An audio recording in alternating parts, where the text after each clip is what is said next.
Good morning, everyone. Good morning, Lloyd. Good morning. Fred Hammond for the Kansas House. Paid for by Hammond for Kansas. Janice Lee, Treasurer.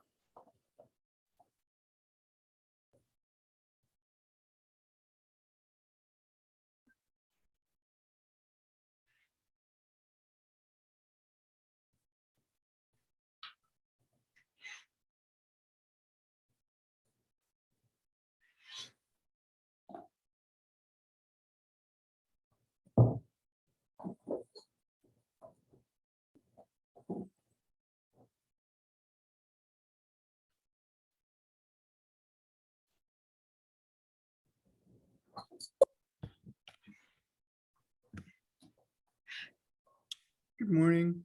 Good morning.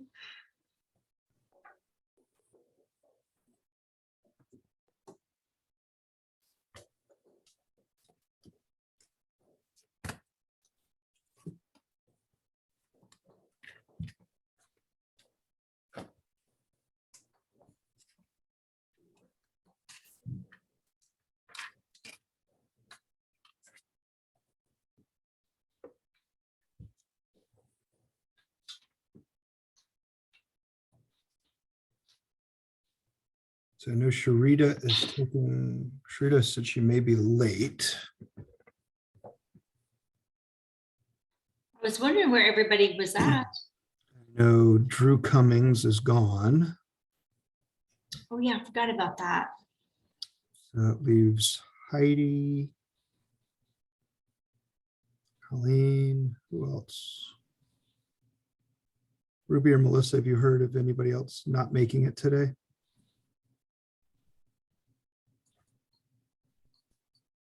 Not that I know of. Okay.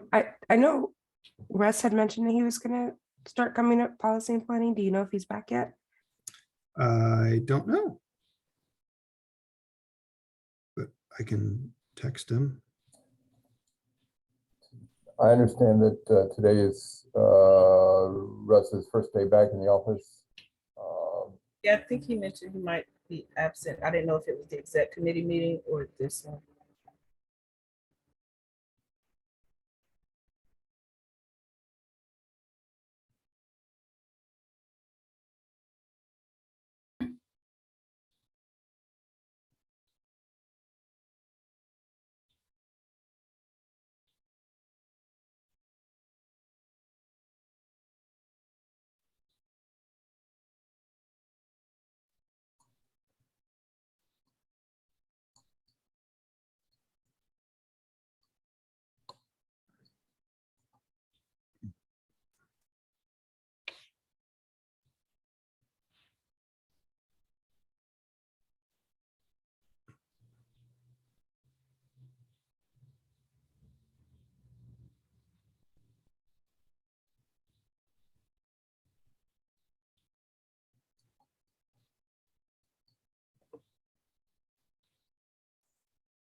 Is Ebony out yet?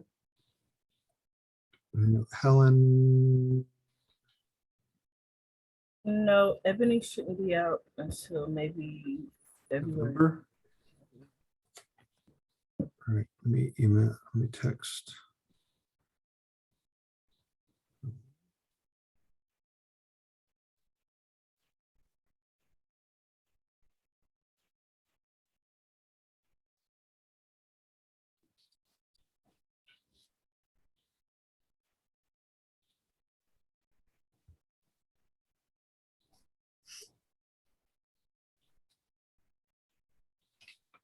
Yeah, Ebony doesn't go out till December. Okay. And text her as well.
All right, well, I know that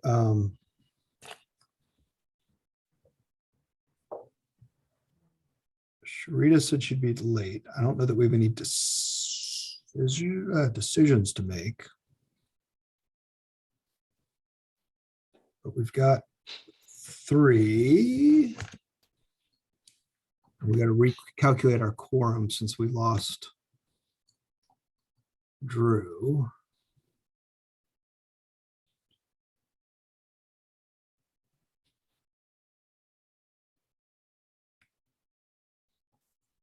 I was just going over it with Ruby, same thing. So I think it should be 5 now.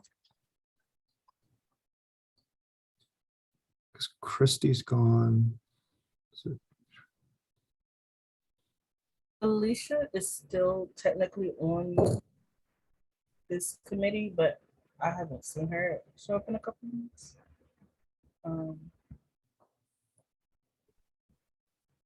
and I think, and Angel told me she was staying on the HSAC, but probably wasn't going to stay on the subcommittees. But we got to confirm that with her.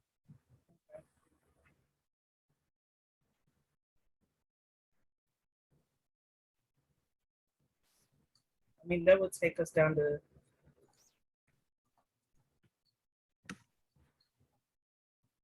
let's see, 3.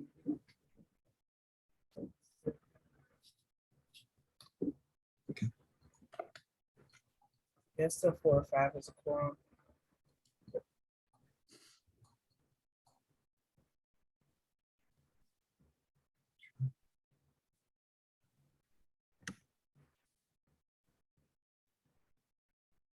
Okay. Colleen, does Olivia have, I think, yeah, I saw Olivia, at least got the minutes. Does she have a link to the meeting? Or do we need to send her one?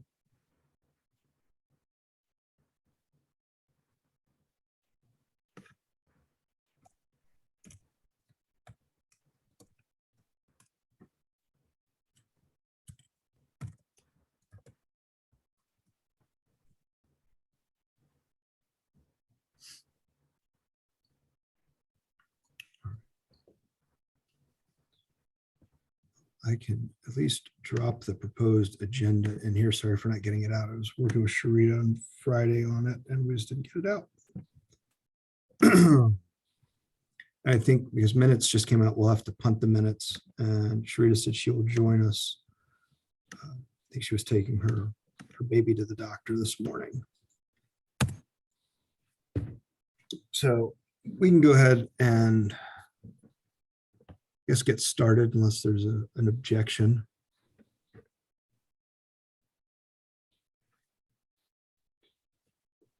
All right, Roger, we'll go ahead and get started. Excuse me. Nope, you're fine. Let's see. Let me find this. So I think everybody on the call knows each other. Colleen, when Olivia joins, we can let her introduce herself if that works.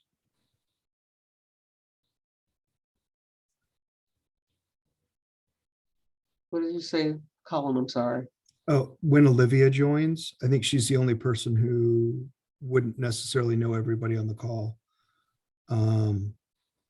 We can we can let her introduce herself and we can do a brief intro when she joins. Thank you.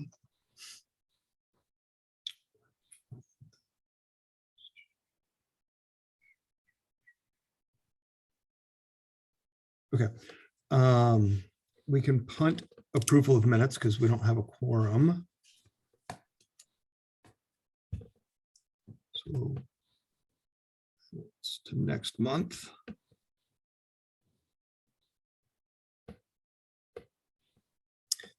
And then the updates on numbers of persons experiencing unsheltered homelessness. Keep in mind, this is by self-report, so we don't have independent verification that we actually have this many people experiencing unsheltered homelessness. It did drop a little bit this month compared to last month. We were at 66 single adults who were unsheltered and 25 families, which was down from like 75 and 32, if I remember correctly. And a lot of that talking with coordinated entry is due to the shelters really kind of letting people know when they come into the shelter, we're a 30-day shelter. Let's work on housing. And when people aren't working on housing, if they get to that 30-day time period, they, okay, Ebony will be joining shortly. She had an unexpected parent show up. So the shelter's putting in the 30-day emergency shelter program to work on housing. And for folks who are not engaging in services and are not working to end their homelessness, the emergency shelters seem to be saying, okay, if you don't want to end your homelessness, staying in emergency shelters in perpetuity is not the solution. We're here to help get you to permanent housing and are exiting people. So we are seeing some more turnover, and some of that turnover seems to be, Tammy, since you are the emergency shelter provider on here, you might be able to share whether or not you've seen people engaging more because they know it's time limited, and without being engaged, there won't be an extension of time. So, Yeah, we started implementing that a couple of months ago, and we're seeing a couple of things. We're finding that the families that are still here that are with us are very engaged in trying to find a job or skills training or housing. They've really stepped up to the plate. We've seen a change in attitudes. We've seen families that have been so proud of the progress that they've made, and we celebrate that with them all along the way. But we've also had families that could not understand why they were going to be dismissed because they had gotten accustomed to just hanging out here. And I think that was a big wake-up call for them. Hopefully they're going to, if they do land back here, they're going to come back with fresh eyes. And, you know, I'm really going to work on my own, being empowered to take some steps for my life and my kids. So yeah, and it's the side effect of this has been how positive the families that are still here are, because they're being very supportive of each other. And we hadn't seen that in the past. So I think it's been a good thing. And I know the staff is very pleased with it because the rooms are turning over and we're getting families that really are engaged in trying to get to a better place. So, yeah. very cool. Um, so that's our update on that. The next item is wanted to talk to you all. The way the rules have been written, and I'm not sure, I think some of the reason we're in the predicament we're in is because coordinated entry could pilot things without going through due diligence before, and then coming back and saying, oh, okay, this worked or this didn't work. I think we're trying to get away from that model and trying to think things through rather than just piloting in a vacuum, and trying to have more conversation kind of up and down and getting feedback from those, from the decision makers, i.e. policy and planning, HSAC, and getting feedback from the folks that decisions are going to make before piloting things. One of the rules that we currently have in place is if an emergency shelter exits somebody due to safety or behavioral concerns, and that person is banned or suspended from the shelter for some period of time, an incident report is uploaded into our homeless management information system. The way this is set up currently, the only people who can see those incidents are the other emergency shelter or coordinated entry providers. There's some concern about if you have somebody who's being exited from a shelter with, let's say, violent tendencies or severe substance abuse issues, we kind of were talking it through and thinking from a safety standpoint, from staff safety who might be doing street outreach. The street outreach workers would never see the incident report that, so-and-so was constantly under the influence of drugs and, or, has violent tendencies. And the street outreach worker may go meet with the person and not know this, and perhaps could put themselves unknowingly in a more dangerous spot, not knowing about the past history. Or they could know, oh, hey, here's somebody who has substance abuse issues. Let me bring some Narcan with me in case while I'm there, they're overdosing on opioids. I might be able to, but not knowing that, you wouldn't come prepared. So talking it through and thinking about opening it up, some sharing agreements, because in order to get those permissions throughout the whole system, everybody in HMIS would be able to see those incident reports, which would help communication, help staff safety, and help coordination of services. We need to make sure that that is part of the newest quarterly,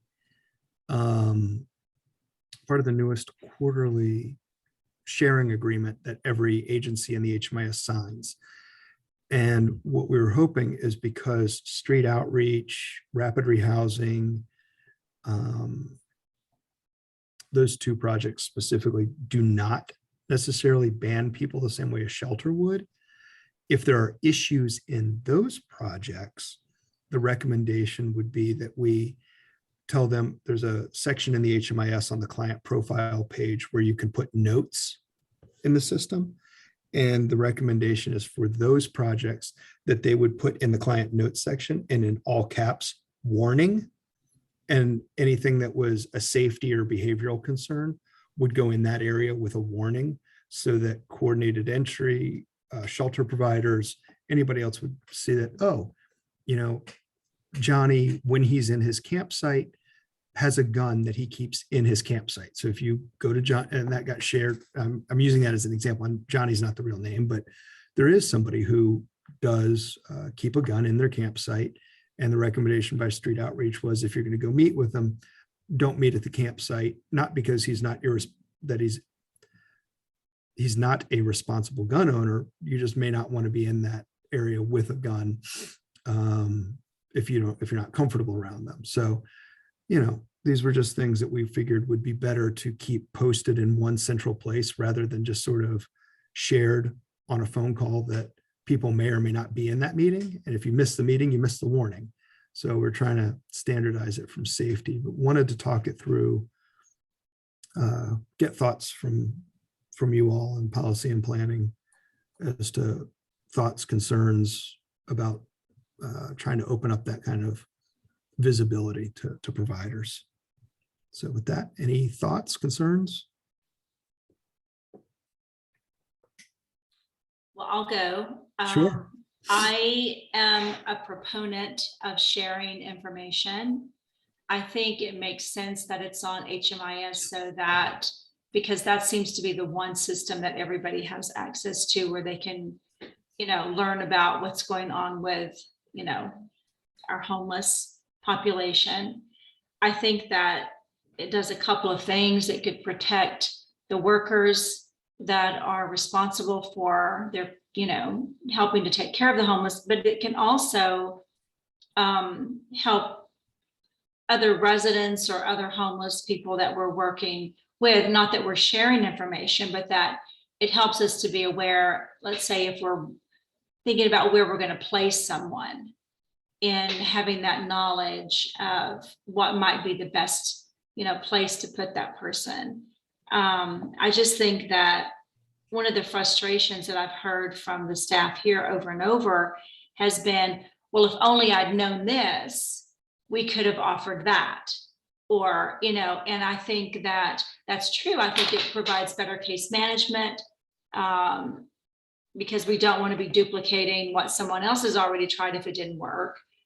So I think this is a great idea.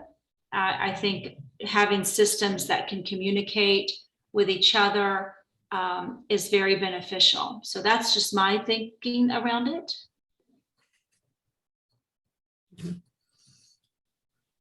Welcome, Ebony. I passed on that you got tied up with an unexpected family showing up needing something from you. So welcome. We were just talking about sharing concerns in the HMIS, so sort of catch you up.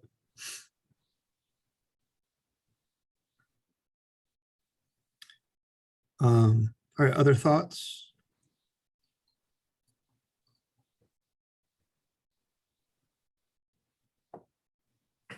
So this is Heidi. As far as, from the perspective of a person who's not a service provider, but is just thinking about this sort of theoretically, I think it makes perfect sense that we should share as much information as possible. Data sharing is always a struggle across systems, and it seems like there's a mechanism for doing so. So we should do it. And then hearing from Tammy from the perspective of a service provider, carries a lot of weight with me. And it sounds like, from her perspective, in a very practical sense, it also would be a good policy decision. So I would be in support of it based on everything I've heard thus far. Okay. And this is something that technically, we go back and read our rules, but I don't know that we necessarily have to formally approve it.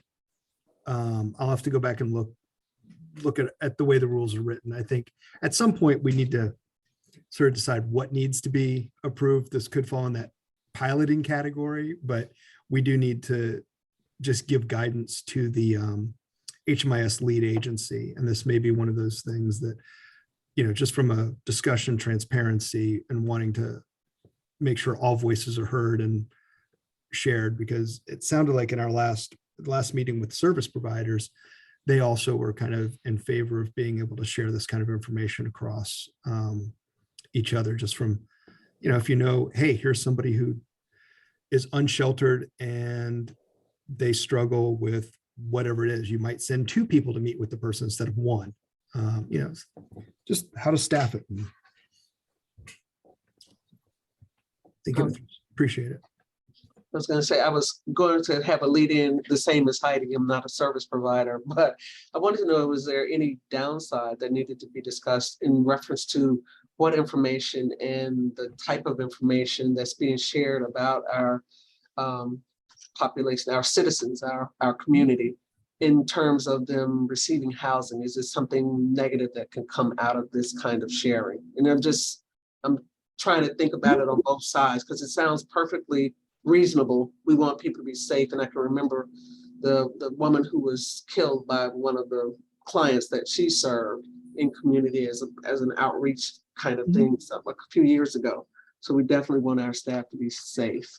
Mhm. So that's a great question, Colleen. I think the only pushback I've ever heard was by putting it out there and saying, hey, Johnny did this in this shelter.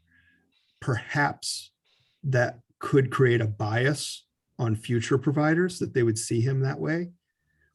However, we were kind of talking it through, and it's sort of, well, people who are doing case management are professionals and understand the population that we work with, and understand that we've got people who have substance abuse, mental health, anger, the whole host of issues. And, we in this field have chosen to work with people who have these challenges. And just because the person has it doesn't mean that you're not going to serve them, or that you're going to, put a scarlet letter on them, for lack of a better term, that, they're sort of, we can't work with him because of X. However, in my career, there's a very, very, very small number of people who end up getting to the point where, okay, just nobody can work with this person due to, incredibly violent tendencies. And like I'm saying, this is I think in 20 years, I've had one or two people who have met that threshold where, and this wasn't even here, this was in another jurisdiction, where even the county-run detox team had banned the person from detox because of their violent tendencies. So, are there a few people who might hit that threshold? Maybe, but most people aren't. Most people, have a bad day, they snap, and it's sort of letting people be aware. Now, to your point, Colleen, whatever's in the HMIS may help the person who's working on a permanent housing plan, because I may be talking to Johnny, and Johnny may say, oh, I've never had justice involvement. And while that, you're saying, okay, that's fair enough. However, a lot of apartment complexes, a lot of landlords will do a criminal background check. And there may be a note in here of, hey, Johnny, this issue happened and justice was involved.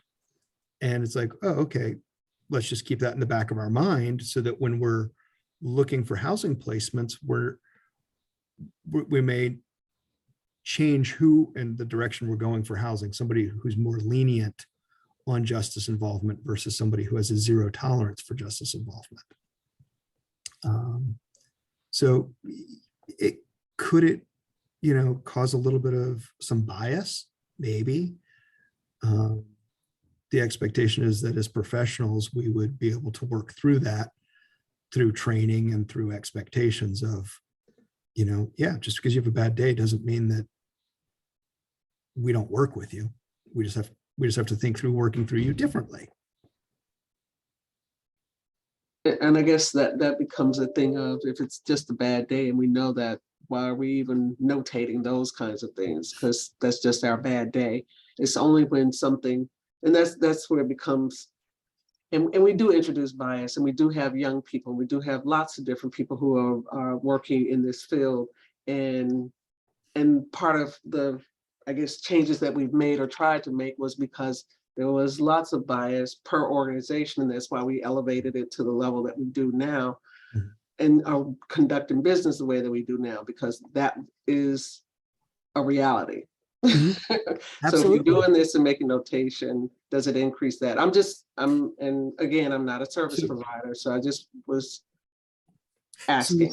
So you've got two levels of things here. You've got the bands, which are the ones that we're talking about accessing, having more shared visibility on.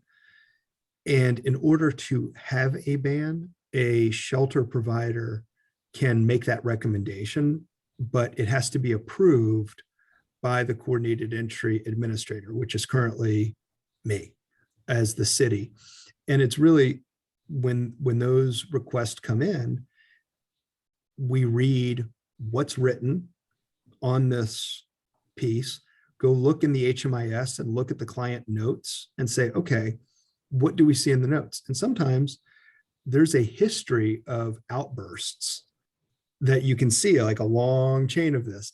And then it's finally, okay, this behavior has got to stop. So now we're asking the person to leave. And they might only be banned for 3 months, or 3 weeks.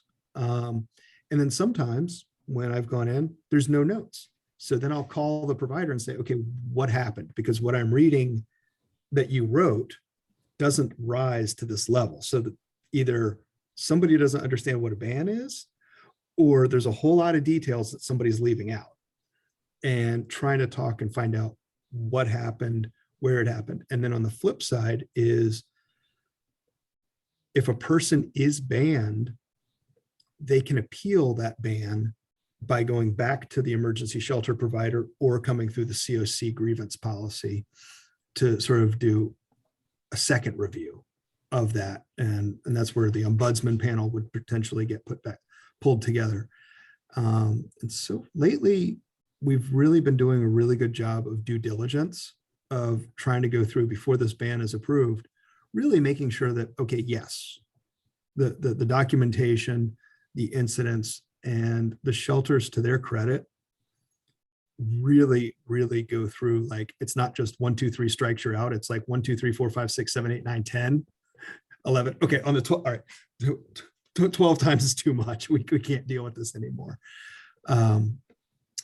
So yeah. I have a question. Yes. Do parents know about the grieving process? Do who? The parents, clients, I use the word parents when I'm in Yeah, school, yeah. but do the clients know about that process? And also, may I also have a copy of that process as well? Sure. I don't know that. Okay. Sure. Let me make a note to send it to you. But so the grievance process is part of every shelter has a grievance policy, and part of their grievance policy, that's part of the paperwork that's given to every participant in their program, includes a reference to the COC grievance. And even when people don't know the grievance policy, if they're exited from a shelter or exited from a program, they often will call coordinated entry, and they may be complaining to coordinated entry that they were put out and da da da da. And then coordinated entry will say, hey, would you like to file a grievance? Because we can help you fill out the paperwork and get that started for you. So it's a couple different ways, but I can send you what I have. Thank you. Mhm. That's helpful.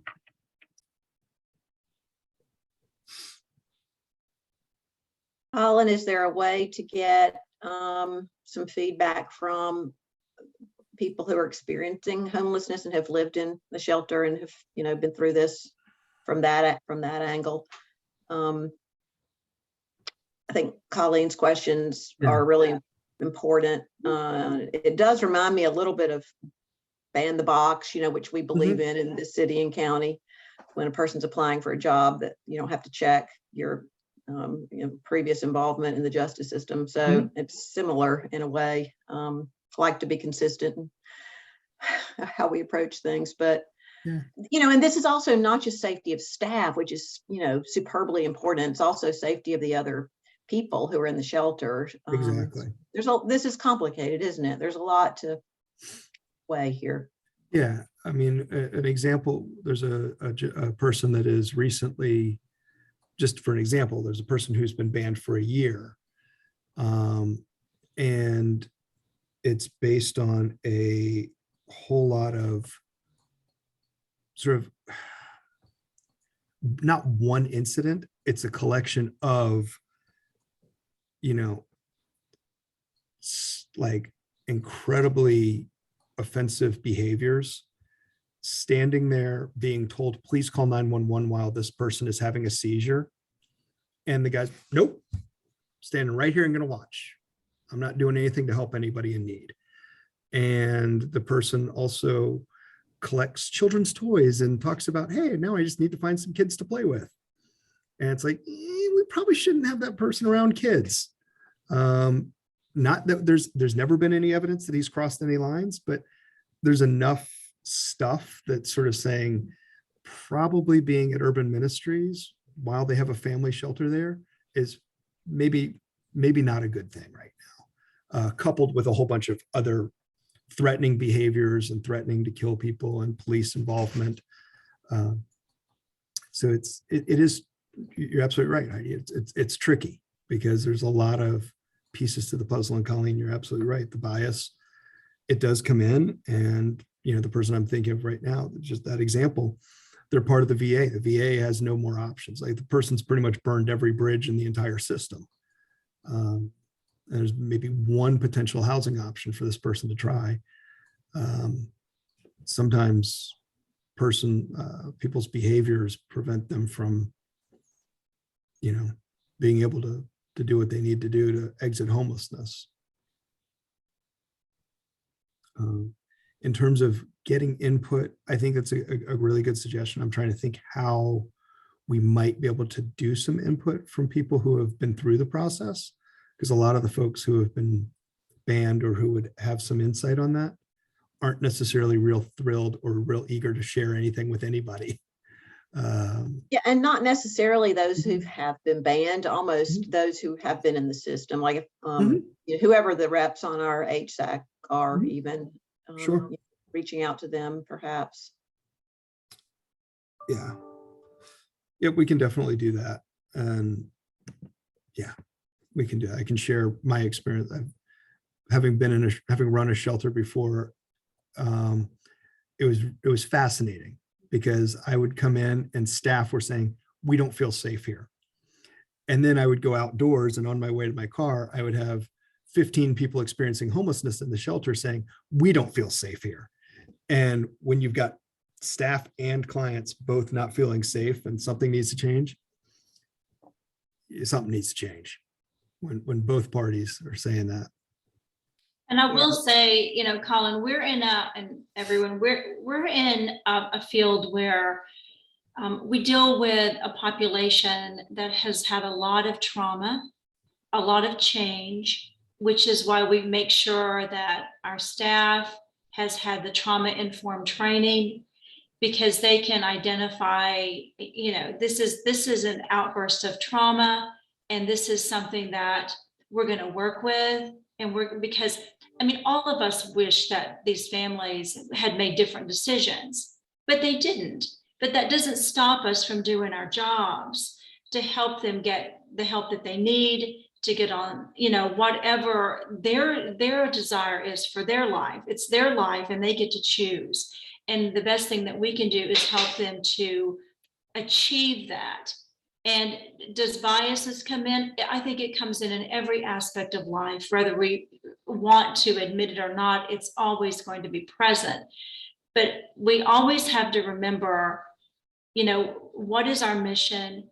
And we are meeting individuals and families that are in the midst of a crisis that is probably one of the worst things of their lives. And how do we help them through that? And that's why I really think that the training is important, because then the staff knows this is something that we really do need to record in HMIS, because this goes above a trauma-induced behavior. There's something more here, and you see it come out in multiple areas, not just one area.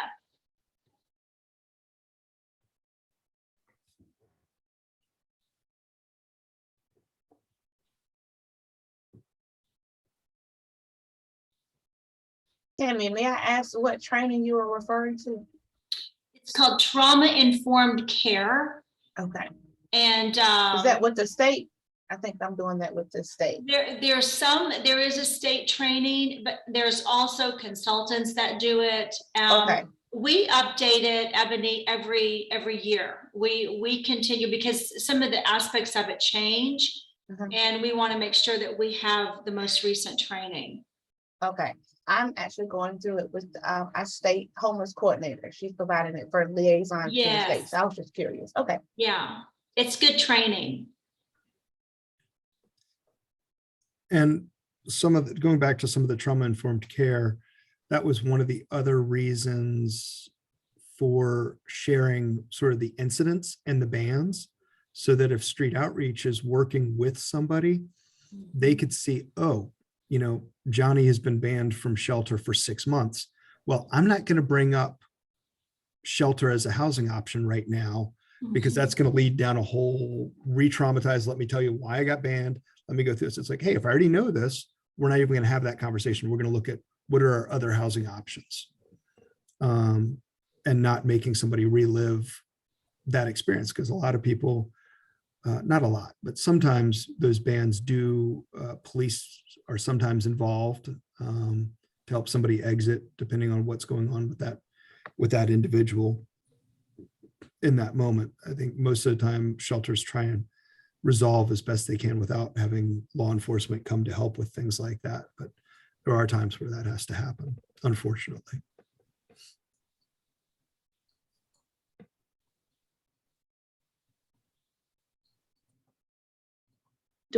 Do we collect, this is a little bit of a shift, do we collect data on the number of incidents by shelter or, you know, service provider, and what the incident, what the nature of the incident is, you know, de-identified data? And the main reason I'm asking is I'm really curious about the number of individuals who have substance use disorder and, you know, are banned because of that, and how we could invest more in connecting those individuals with medicine, with medically assisted treatment. And there's, you know, a lot of, it seems like there are more and more resources available for this.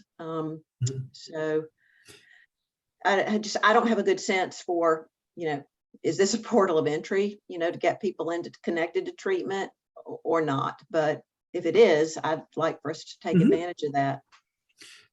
So that's a great question, Heidi. There is a form that gets sort of filled out and gets sent in. There's probably some data that got lost when Hanalea left because it was all going to her. And it took us a minute to figure out where it was going and needed to reorient it. But in terms of bans, they're very, very, very rare.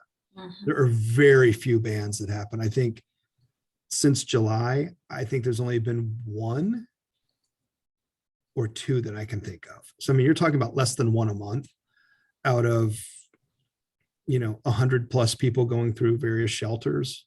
So it's a very rare occurrence that the behaviors rise to the level that we can't have this person back in here immediately.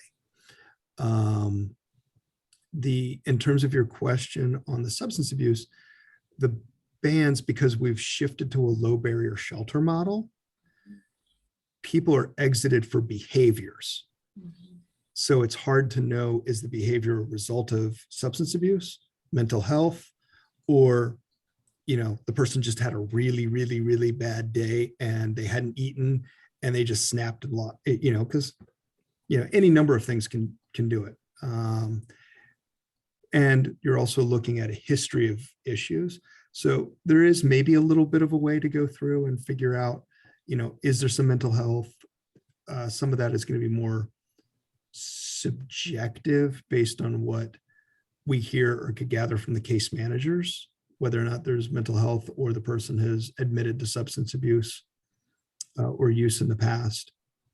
But we might be able to do some of that. And that's part of the ban process, is to try and encourage people to, if you are banned, to go deal with those behaviors and whatever's behind those behaviors, so that we can, you know, bring you back into the family, for lack of a better term, of saying, hey, yeah, you're welcome back, but we need to address these underlying issues so that you don't go through this again. Because if you're getting kicked out of the shelter, you might lose your rental unit as well for the same behaviors as a lease violation. And these are all tied to permanent housing stability. So what is it that you need to help you change those actions? I can tell you, but Heidi, there was an incident that we had here.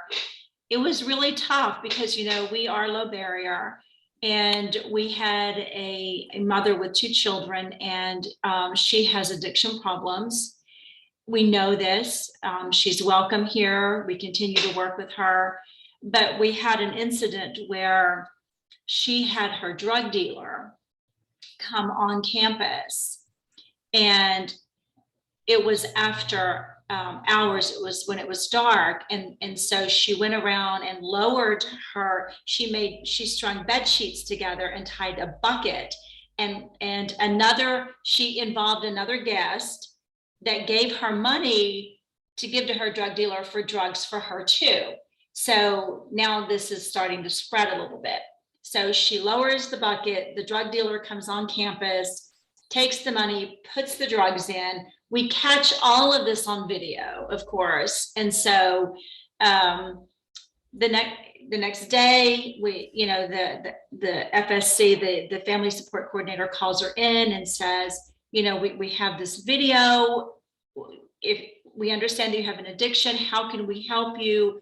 If you want help with your addiction, but you have to understand, you cannot have your drug dealer on campus. You cannot be exposing other families to, and especially children, a drug dealer. So we gave her a warning and said, this can't happen again. And if it does, then we're going to probably have to put you out. We're not going to ban you, but you're going to have to leave. And we hope that during that time, before you're allowed to come back on the list, you will consider your behavior. So the next night, she does the same thing. But this time she doesn't get drugs for her neighbor in the shelter. And so the neighbor gets angry and there's this huge fight. And so now we've got a fight in the shelter. We've got the drug dealer back. So we did have to, put her out. We did not ban her.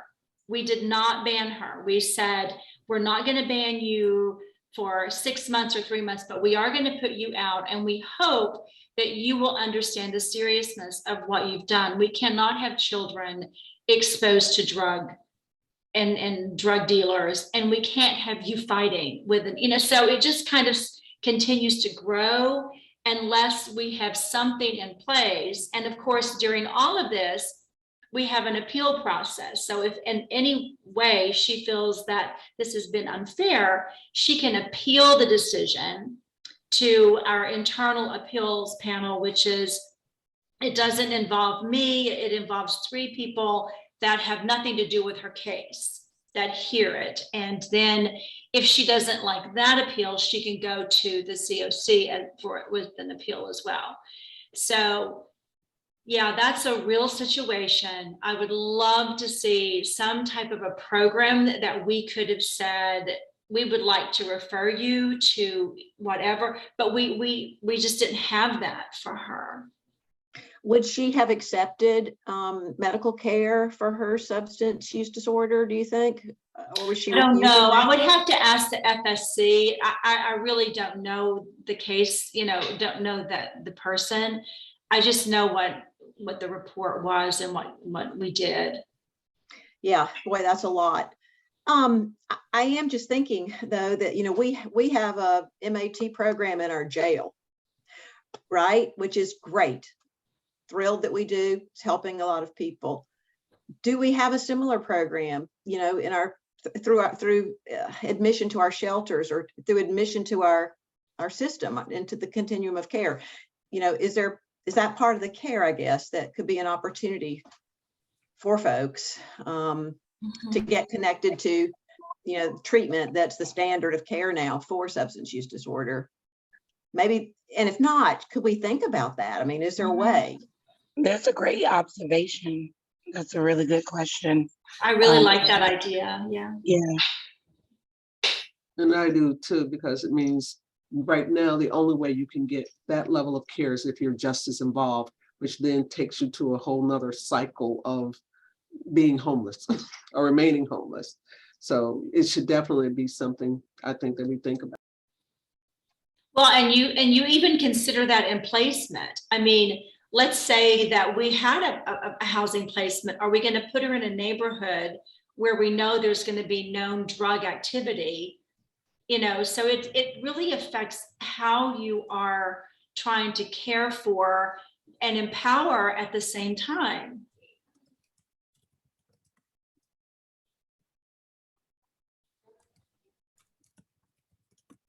These are never easy. No, never. So many of these policy questions are never easy. I see Sharita's with us. Sharita, is medically assisted treatment something that is offered through your office at the shelter, the medical services where you work? So Lincoln Community Health Center has a MAT program. It is not based out of our clinic, I think. One of our former providers was dually working in that clinic as well as in our clinic. So that means that he had the ability to prescribe, but the provider that replaced him, I don't know if she has that same ability to do so. We do like naltrexone and things like that from our clinic, but as far as buprenorphine, we don't typically do them through our clinic. There is a way for our patients to be patients in our clinic and be a part of that program that's at Lincoln. There's do you sometimes connect them to Lincoln? Do you see many patients who would need that care, Sharita? Just wondering. Absolutely. Probably half of our patient population has a substance abuse issue. Probably more than that. As far as our clinic is concerned. But there are other programs in the community. So I'm sorry, my baby is talking. We don't mind. We like the sweet sounds.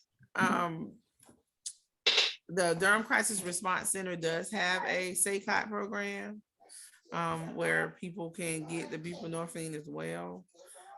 And then there's a long-term provider in the community that have been providing those services, which is BART. That provides those services as well.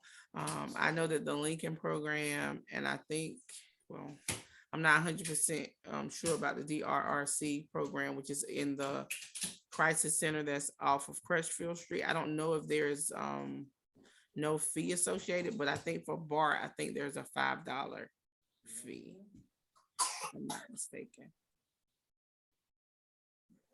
Right now we have at the state level, we have some legislation that is pending regarding MAT, that the National Healthcare for the Homeless Council has been doing some advocacy, talking to our folks here in North Carolina about passing it, and they would open up the opportunity for more providers to be authorized to prescribe buprenorphine, so it doesn't have to be associated with a specific program, so to open up the access. And that is pending legislation right now. Okay. Thanks, Sharita.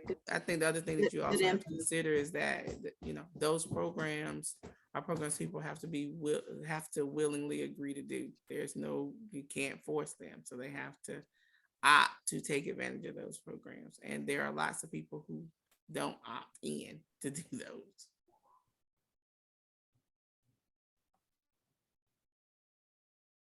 And those programs, Sharita, if I remember correctly, are mostly for opioids, correct? Yes, but so naltrexone can be used for alcohol. Mm-hmm. And so we do prescribe that through our clinic. But at the same time, the patient still has to be, you know, we prescribe it, and there are patients that just don't take it. So. Okay. Okay. All right. So I think, so what I'm hearing is kind of a mixed bag from the group of, we want to do some sharing for staff and client safety, but also hear some input from people with lived experience to kind of get their take on it and ensure that staff throughout the system are kind of trained on how to use that information in a positive way, rather than having it as the scarlet letter of don't work with this person, because we don't want that to happen, but we do want safety, and we do want this to lead to more creative / positive interventions to help a person. Is that an accurate reflection of what I'm hearing? Yes, you sound as if you're searching for punitive instead of that scarlet letter. To be used in a punitive way. That works too, yeah. We don't want it to be punitive. Thank you, Colleen.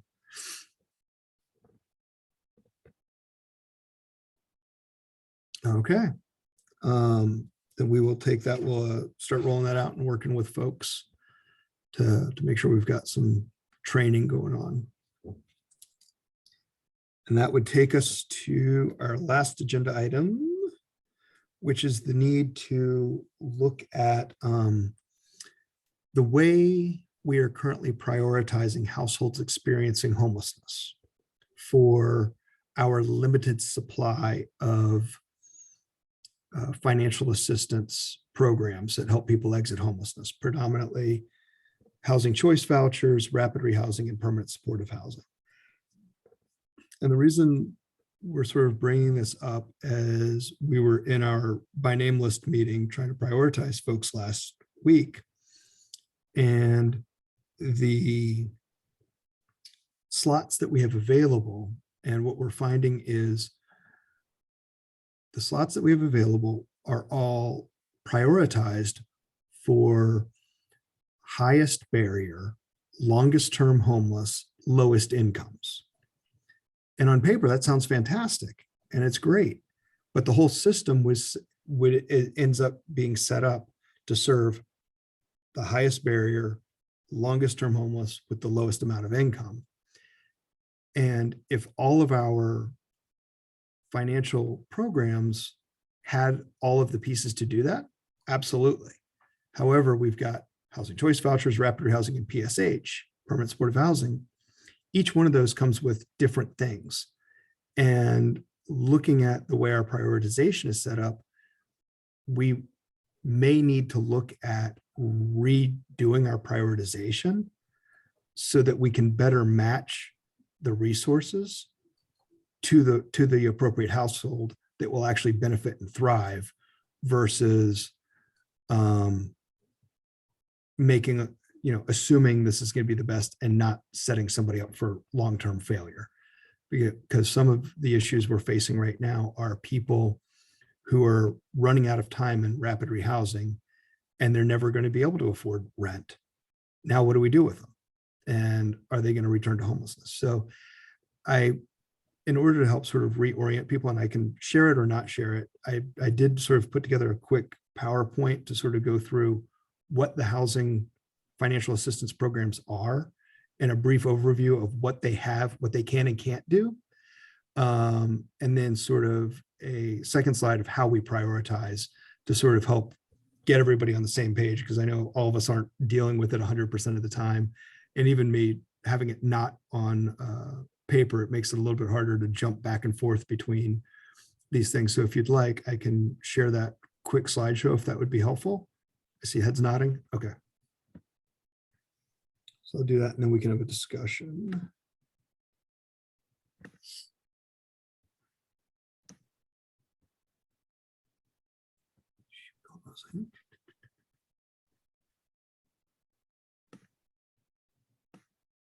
Okay. So we're going to start off kind of with our lowest barrier housing option, which is housing choice vouchers or emergency housing vouchers. And emergency housing vouchers are no different than a housing choice voucher, except the emergency housing vouchers are a set aside 68 vouchers total that are only good for 9 years. And that came out of the COVID relief that came from HUD. And these housing choice vouchers and emergency housing vouchers that are available for folks exiting homelessness are handled by DHA with referrals coming from the COC. So housing vouchers, long-term financial assistance, and for rent. And they're predominantly there just to pay your rent up to the fair market rent. The referring agency, so if families moving forward referred family A and family A got a housing choice voucher, the expectation is families moving forward would provide stabilization services for 12 months. However, there is no money paying families moving forward coming out of city, county, federal, or state dollars to pay for that. So the expectation is families moving forward would use their private funds or other resources to help ensure that family is stabilized for 12 months. Now, if your unit and your income allow, based on the rent, some of a utility bill could get paid. DHA will pay, if there's money left up to the fair market rent, would pay some of the electric bill. So if your fair market rent is $1,100 and your rent to the landlord is $1,000, then DHA would pay up to $100 to the electric company on your behalf. However, if your rent is $1,100 or your income sort of prohibits that, then you wouldn't have any help. Or if your electric bill is more than $100, you would have to cover this. The funding from DHA does not go to cover the water bill, gas payment, internet, cable, or any other utilities. So this is kind of this is our lowest barrier. Then we're going to go to rapid rehousing. Rapid rehousing is meant to be short to medium term financial assistance with short to medium term supportive services. And short to medium term means 1 to 24 months of help. And at the end of that assistance, the household is expected to be able to afford rent, utilities, living expenses, and no longer need the supportive services. During the time that they've had this, they've, gotten, income stabilized to the point they can afford it. They've built some support systems within the community where they live, so they don't need the case manager anymore, that they're really independent at the end of this financial assistance time period. And the reason it's 1 to 24 months is because rapid rehousing requires regular assessments. It requires a housing plan. So if you are doing rapid rehousing, you must be doing a housing plan saying, okay, well, how are you going to pay your rent? How are you going to support yourself? What do we need to do to have you stable in this unit that you're renting? And then we've got permanent supportive housing. And permanent supportive housing must be chronically homeless, which means a disabling condition. It does not mean you have to have a disability income from Social Security. It just means that you have to have a licensed professional who can say this person has a chronic health, mental health, or substance abuse challenge that is going to be long-term and will make employment difficult. And you have to have 12 months of documented homelessness to qualify for permanent supportive housing. And this can be medium to long-term financial assistance with medium to long-term supportive services, meaning, people who go into a permanent supportive housing program are typically in there for well over a year, and some can be in there for 5 to 10 years. And the goal of a PSH program is to help the individual or the household get to the point that they no longer need the supportive services, that they over time are able to sort of connect with their doctors, connect with their providers, and sort of make sure that they've got the income, that it's like, okay, well, you need the subsidy, but you don't need the case manager there to help make sure you're taking your medications and you're checking in with the doctors and you're doing that. The goal is to get people to live as independently as possible. And when that happens, you're able to move them on to a less invasive housing model, where it might be a housing choice voucher or something like that, where they just need the financial assistance to continue to pay rent, but don't need the supportive services. So questions on these? Yes, Heidi. This is great information that I just did not really fully understand. So thanks for providing these slides, this information. You said that the emergency choice vouchers last for 9 years. Is that right? Off the top of my head, but it's less than that now because I have to go back. I think they end 2029 or 2030 off the top of my head. Okay. How about the housing choice voucher? Can that be forever? Yes, as long as the vouchers To are available. qualify, Mhm. as long as the person qualifies. Yep. And has there been, analysis to determine whether it would make sense for some local funds to be provided for services for those with the housing choice vouchers, rather than having the service provision solely funded by the service providers? So with the housing choice voucher program is a subsidy only. It is just Right. subsidizing the rent. It does not come with anything else unless that person is connected to a provider to some kind of provider in the community for some other qualification they meet. Otherwise, they would be on their own just with a financial subsidy. And they would be able to keep that as long as they could comply with the requirements of the program. So that includes an annual inspection, that includes recertification annually, and following all of the rules of the Housing Choice Voucher Program.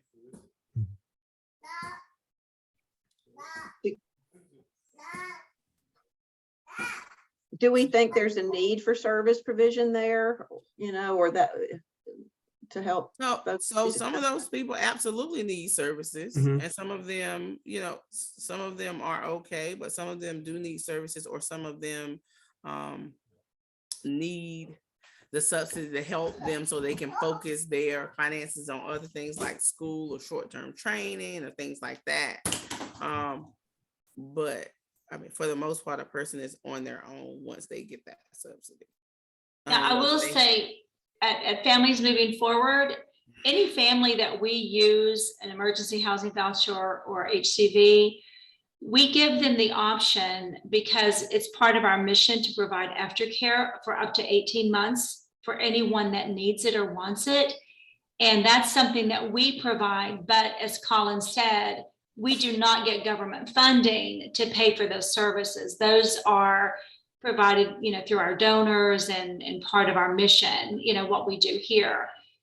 Because we realize that a lot of these families really need those, stabilization services. But not every family wants it, And another question, thank you for those answers. Do you think most of those receiving, any of the services in these three different categories qualify for Medicaid, or they do not? Like, would Medicaid reimburse for services that we're talking about?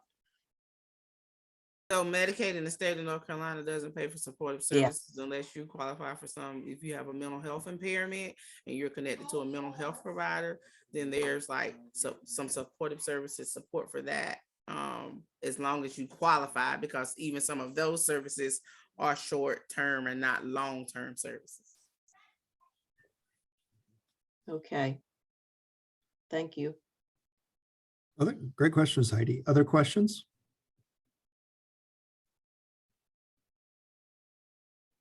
Okay, so Heidi, now we're going to go to your second part of the question of, do we need supportive services dollars to go to this? So what I wanted to share is, when I was digging into the way the policy, the referral policy, the coordinated entry policies are written, I wanted to share with you that our policies, as written in the way we've been implementing them, don't line up well with what's actually available in each of these pieces. So keep in mind what's available with the housing vouchers, rapid rehousing, and PSH as we start to walk through who gets prioritized for each of these. And then we'll have a discussion about, we might want to look at using these subsidies and looking at how do we prioritize differently. So we get into permanent housing options. So these are things with subsidies. These are ones that we don't really get involved in because they're VASH, for instance, homeless veterans. That's a DHA and Veterans Administration program. that veterans with honorable discharges can take advantage of. HOPWA, it's not just for people experiencing homelessness, but it's low income households or persons living with HIV. So you must have HIV.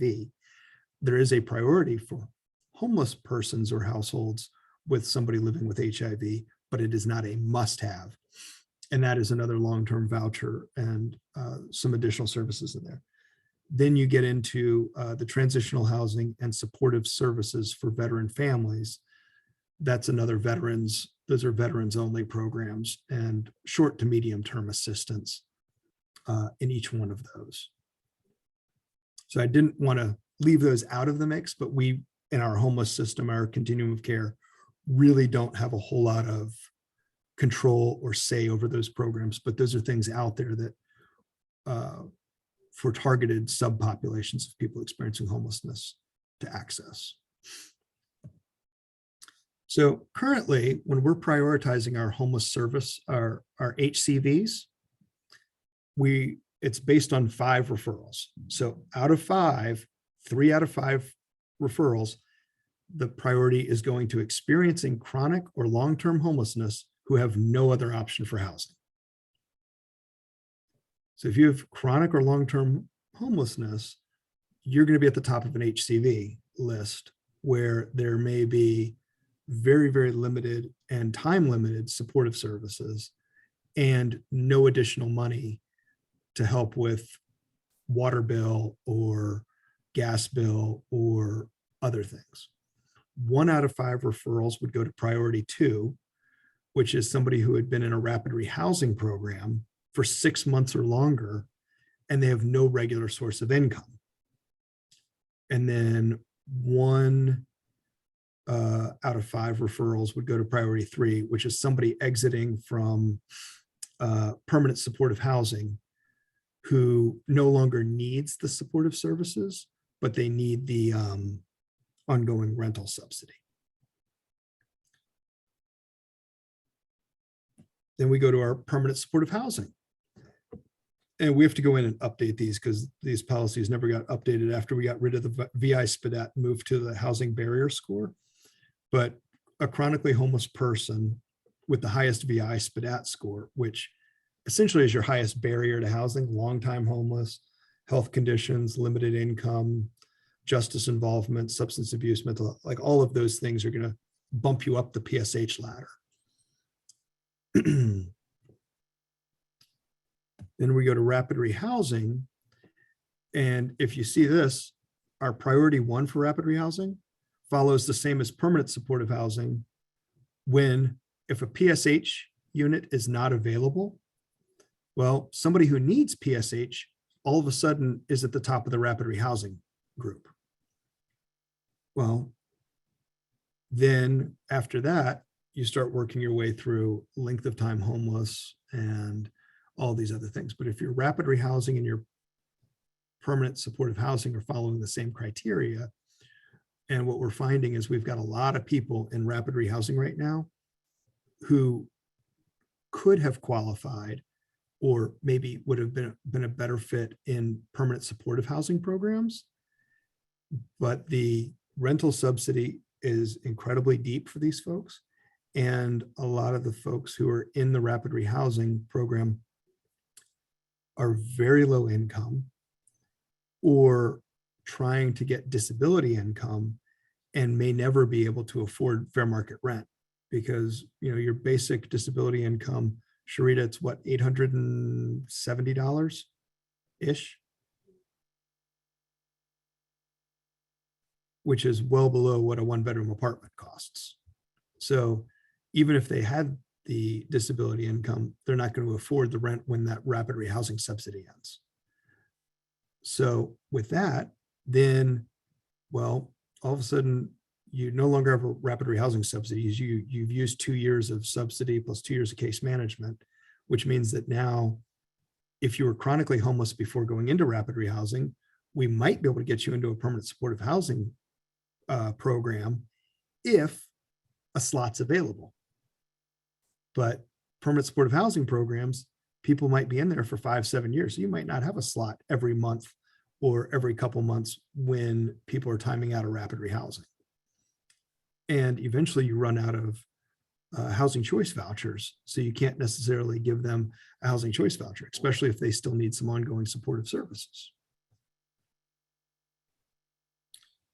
So what we're seeing is essentially the whole system is set up for chronically homeless, hardest to serve, but our actual tools that we have to help people don't line up with that. So it's sort of taking a look and saying, should we look at using our housing choice vouchers for our, lack of a better term, for people who no longer need the supportive services in a PSH program as a first tier, or people who no longer need the supportive services in a rapid rehousing program, but they need the ongoing support, or helping somebody exit homelessness right off the bat who doesn't need any of those.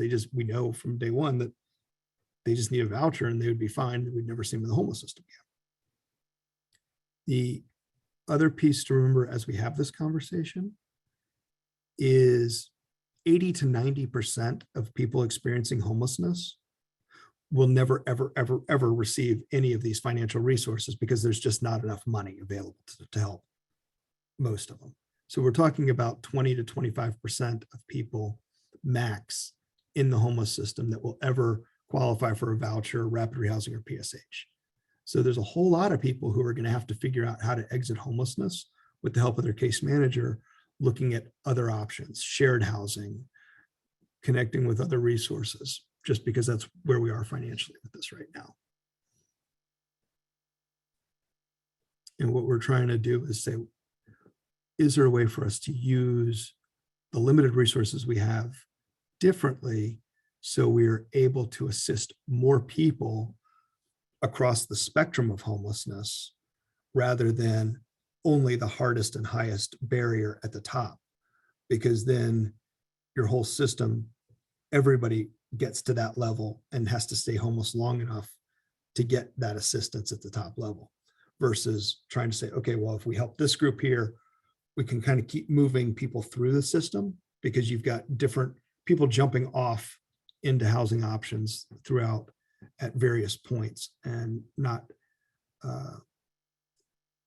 setting up an unintended consequence of people being homeless longer than needed to access these limited resources. With that, questions, thoughts?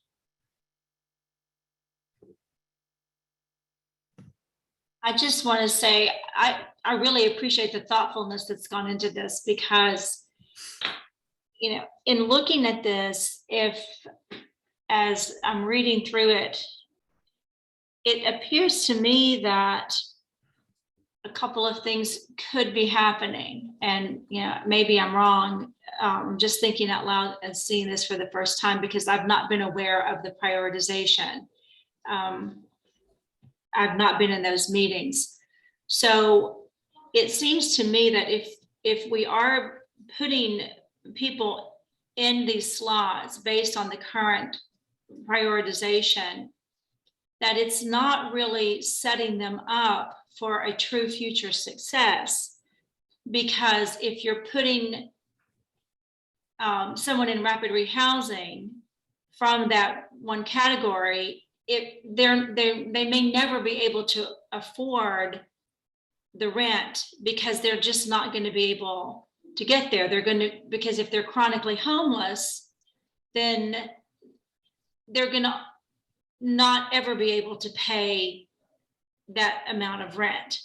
And it seems like being more thoughtful in how we're prioritizing each category, we're able to match people up that actually stand a chance of being successful with the particular voucher or program, because we're paying attention and that's what it's equipped to do. That's just my initial look at this. But I really do think that being very thoughtful in how individuals and families are being prioritized is absolutely needed. I don't think that there's a one formula fits all that, oh, look, we're just going to do it this way, because I mean, you know, when you talk about it, it sounds the best. We're going to get those highest needs in, you know, but that's really not best for the highest needs. Am I making any sense, or am I just blah, blah, blah? No, we have to burn the candle out. This is my cliche. Burn the candle on both ends.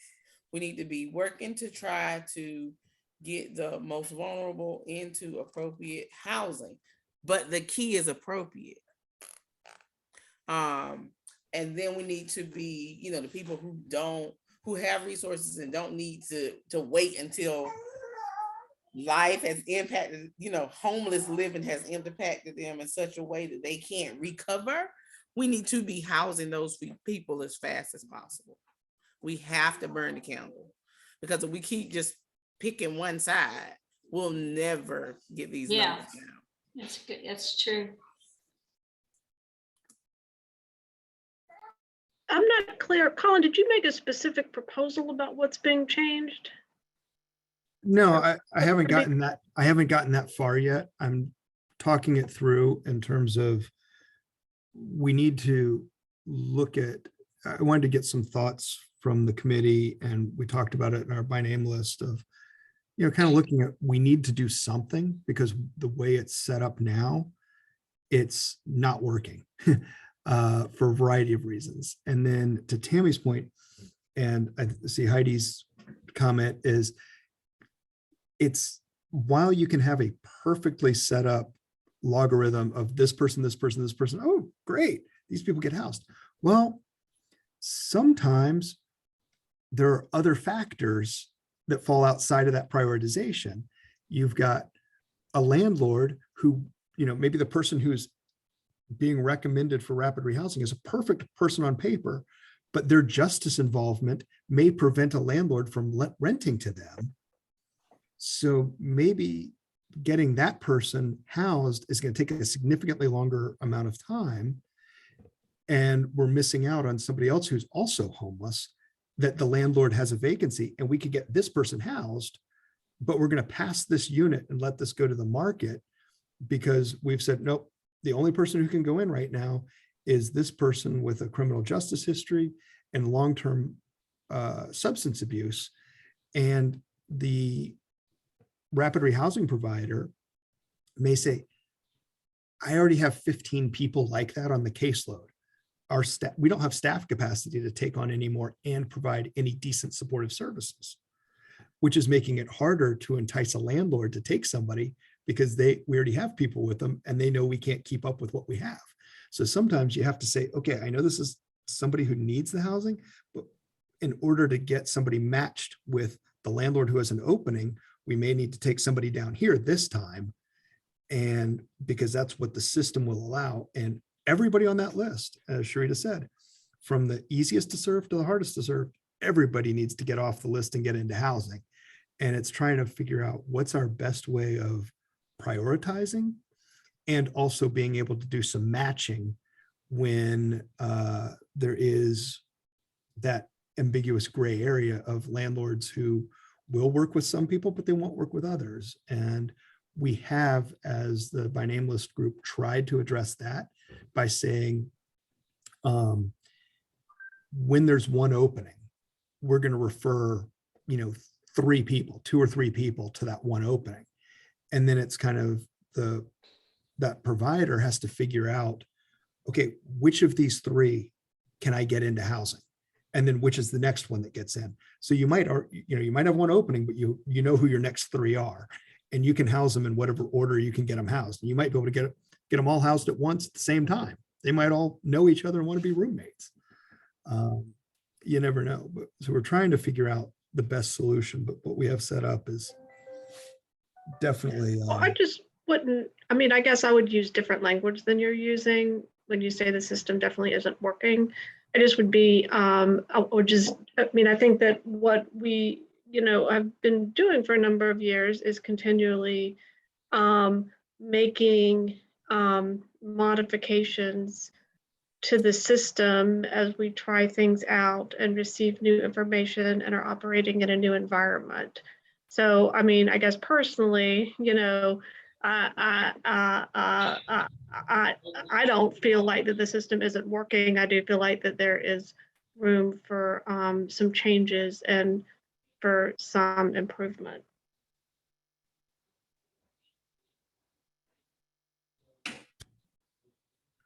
What I would add to that is, I think that the reason why I think there's this thought that the system is not working is because I believe that some of the decisions that we made in the last few years on who we picked to go into housing has impacted our landlord relationship.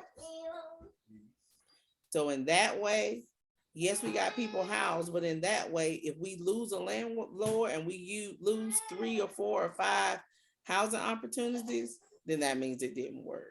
We want to maximize our relationships with our landlords. We want them to be willing to give us more units than fewer units. So from that standpoint, you know, we're sitting here with very, very slim pickings. And when I first came on the call, Tammy was talking about a person with a substance abuse history being housed in a community full of substance use. We actually ended up in positions where that's the only thing that's available to end a person's homelessness. And they actually have to choose whether they, you know, want to leave the shelter bad enough that they'll risk their sobriety to have a place to stay. Yeah. So in my mind, that is a failure. I just think it's worth, I just think that when we sort of talk about, you know, specific landlords and the experiences of specific landlords, I just feel like it's important to have as, you know, specific information as possible so that we, you know, are clear that that's, you know, that we can draw conclusions. I mean, I don't disagree with you, Sharita. I just feel like there's not, I feel like that we are lacking some important information that would be helpful as we move forward. Well, I can say to that, I have been meeting with landlords since I got here for the last 11 months. And I've heard over and over and over again, if you would give me individuals or families that are situated to be successful and are going to be good tenants, then we're all in. We're going to work with you, even if they're behind on their rent, you know, we're going to continue. But what's been happening in reality is we've seen so many landlords say, I'm done working with shelters. I'm done working with this population because I continue to get people that are placed here or that come here that have all kinds of issues that are not being addressed.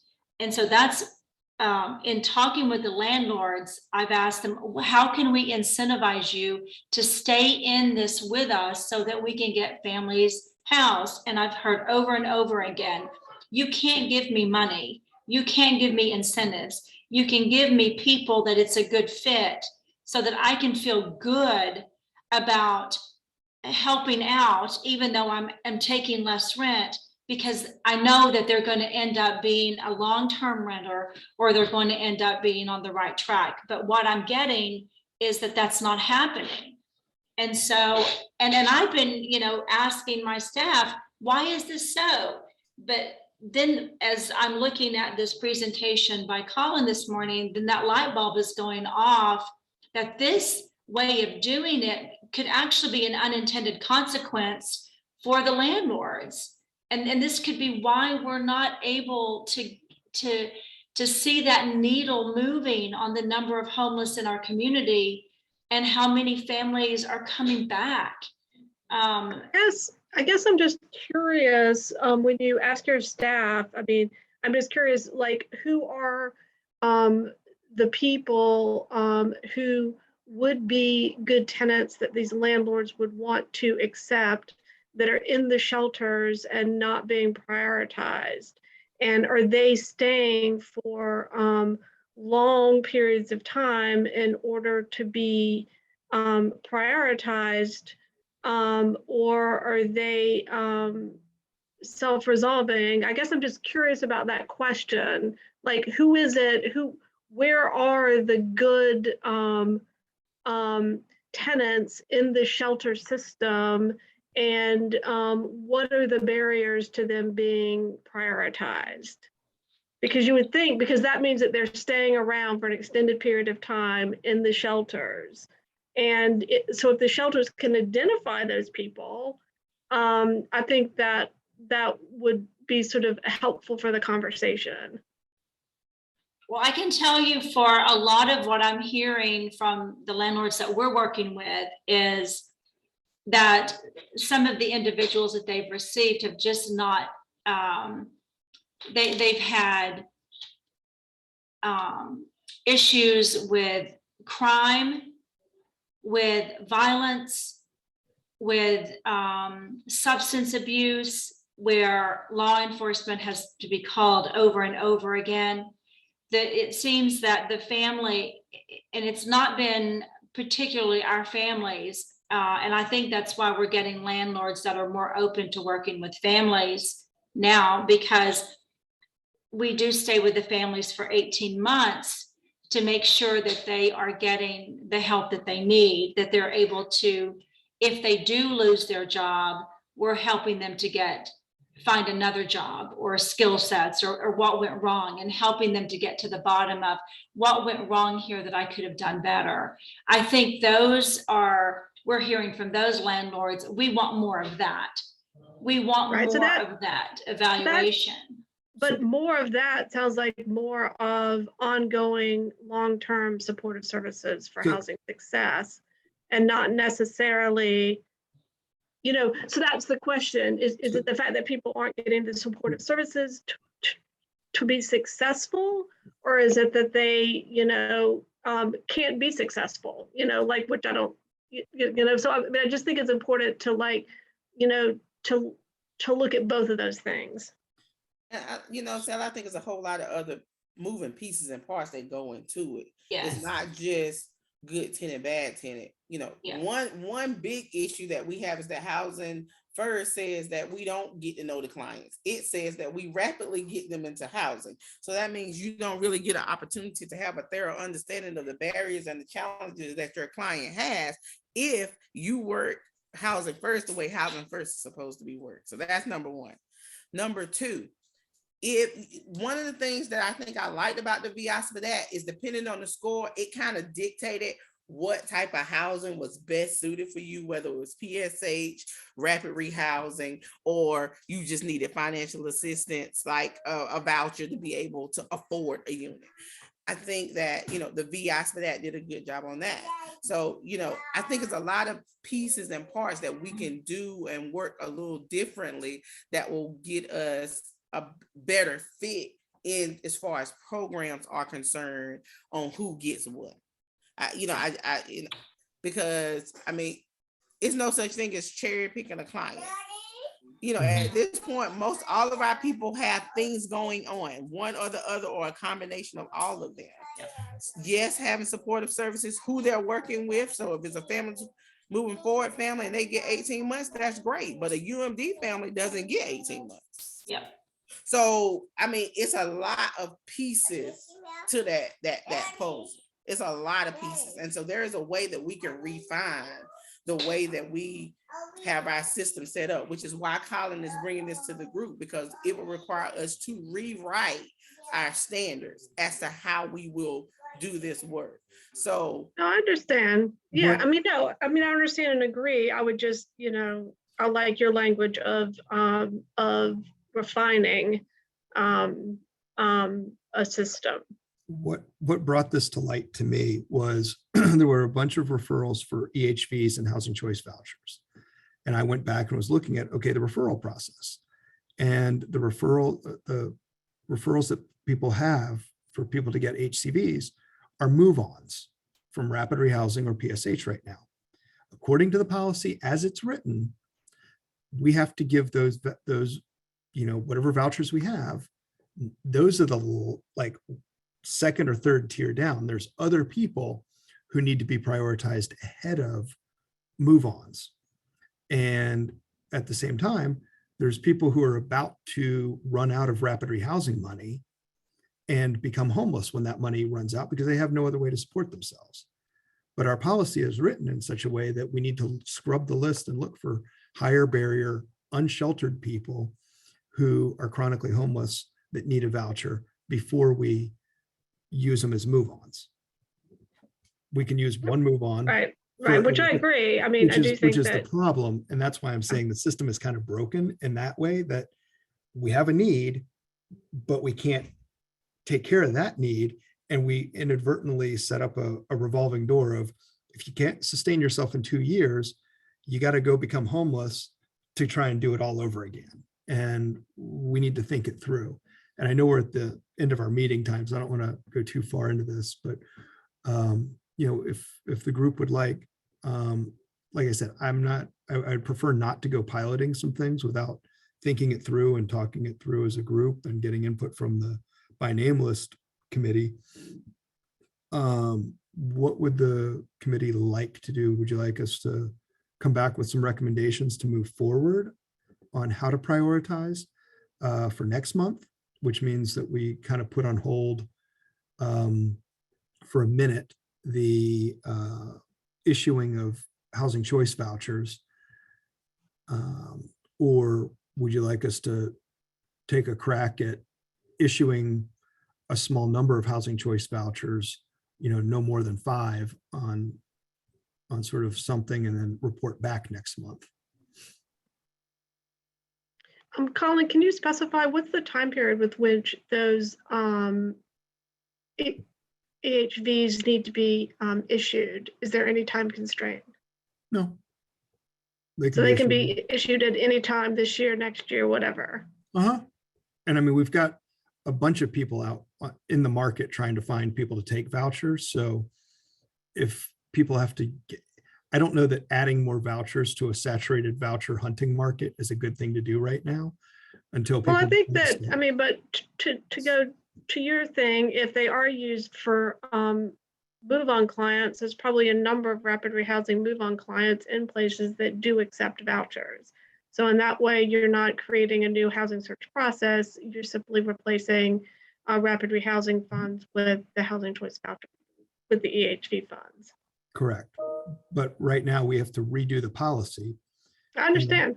So I'm just asking if the policy and planning committee would like us to, you know, issue a small number of these under a piloted program of saying, you know, three vouchers, 5 vouchers, 1 voucher, whatever the number would be, to try it as a move on, as a higher priority than what we're doing. And then it'll help the system continue to move, help prevent some homelessness, and would allow us some time to develop a more comprehensive, well thought out policy recommendation for changing. I think that's a good idea, Colin. Thank you, Shay. Other thoughts? I think that's a good idea too.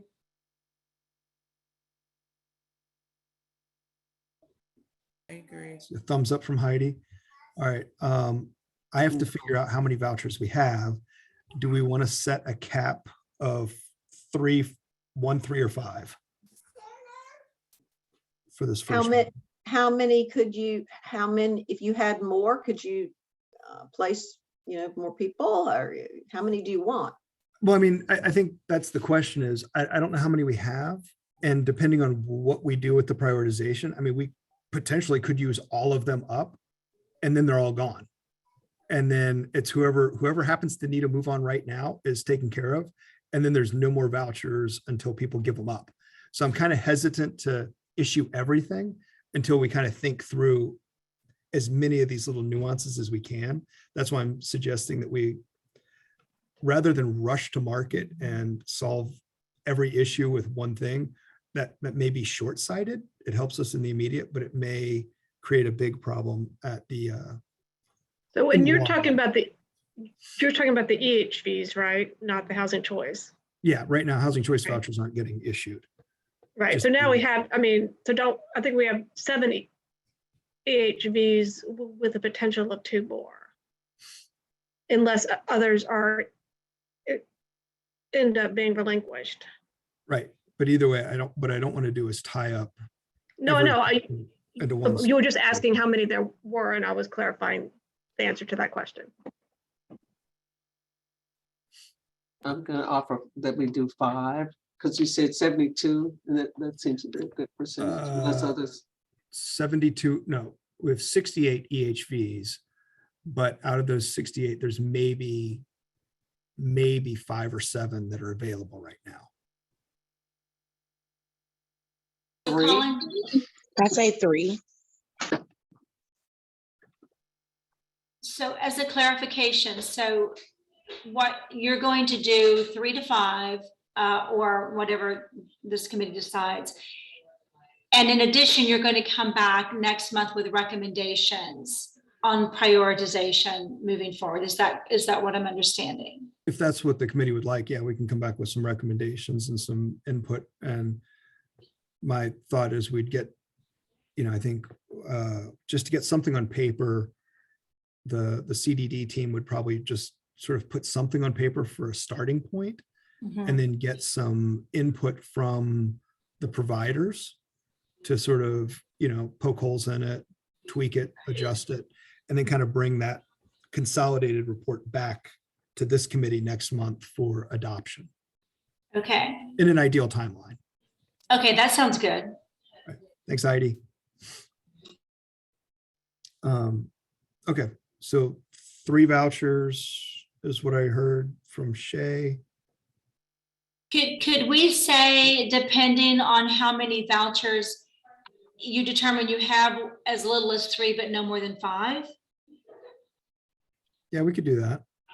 I mean, that would be somewhere between 50 and 75% of the vouchers that are available if it's 7. All right, we can do that. Does that sound good to the group? So it doesn't require us a formal vote. This is going to be a pilot.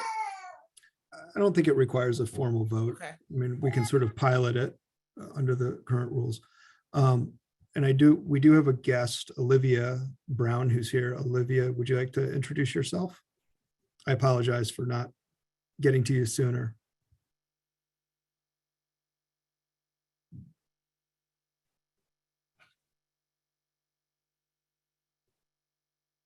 You're just speaking, we can't hear you. I saw you. She's on mute. Are you on mute? No, she's off mute. We just can't hear. No, she's on the phone, then the phone is on mute. That's how she's perfect. communicating. Oh, okay. Got it. All right. All right. Colleen, would you like to introduce Olivia if we can't unmute her? Sure. And I think is it Control-6 or *6, I think is the unmute. But she is a graduate student with the Library Science and Information Systems program that's working to help us. I know we've met with Lloyd and we've met with Sharita, but that gaps analysis report that we were working on, and we started collecting data, and a number of you all have been interviewed, and just wanted you all to let you all know that she put something in the chat that she is a graduate student who's working with us to finalize that review of the data, both qualitative and quantitative data.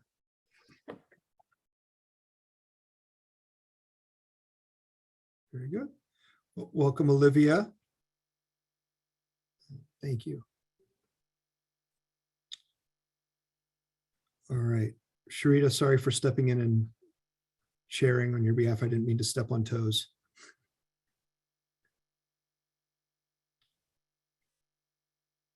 I asked you to take over today. I was trying to get in to the call Yep. before you got to the last point.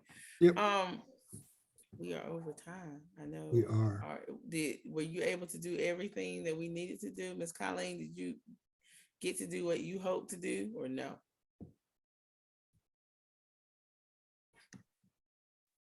The only thing I had was the intro, and we're going to do our presentation next month. Gotcha. Okay. Yeah, we were not asking to be on the agenda. Okay. Wonderful. All right. All right. I think we're all done. I think Heidi's already gone. So see you next month. All right. Thank you all for the great discussion and feedback. Appreciate it. Bye-bye. All right. Bye.